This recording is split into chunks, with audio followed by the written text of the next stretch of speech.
కొన్ని వందల సార్లు అడిగిన తర్వాత మా సార్ కరుణించారు. నా బకెట్ లిస్ట్‌లో ఉన్న ఒక ఎక్స్‌పీరియన్స్ ఈ రోజుకి తీరిపోయింది. ఏంటనుకుంటున్నారా? అదిగో అక్కడ దూరంగా ఉంది కదా! అదే క్రూజ్ ట్రిప్. సౌతాంప్టన్ నుండి ఫ్రాన్స్ షెర్బోర్గ్ వరకు 2 డేస్ ట్రిప్ అన్నట్టు.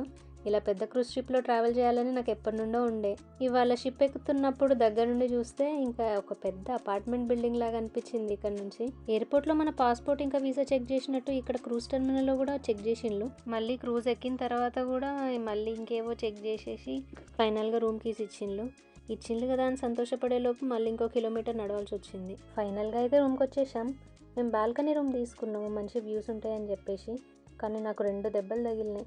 ఫస్ట్ది ఏంటంటే మా బాల్కనీ సైడ్ నుంచి టెర్మినల్ కనిపిస్తుంది. రెండోది ఏంటంటే రాత్రి అయితే కానీ షిప్ సేల్ అవ్వదంట. అది క్రూజ్ ఎక్కే ముందే హరి నాకు చెప్పిండు. సో ఇంకా మేము ఈ బాల్కనీని పెద్ద యూజ్ చేసుకోలేకపోయినాము. కాకపోతే అమ్యూనిటీస్ వైజ్ చూస్తే అన్ని బాగానే ఉన్నాయి. పెద్ద బెడ్, ఒక సోఫా కమ్ బెడ్, ఒక ప్రైవేట్ బాత్రూమ్, ఇంకొక ఫ్రిడ్జ్ నిండా మంచి డ్రింక్స్ అన్ని పెట్టేసిండ్లు. అన్నిటికీ సపరేట్గా బిల్లులు వేస్తారనుకోండి.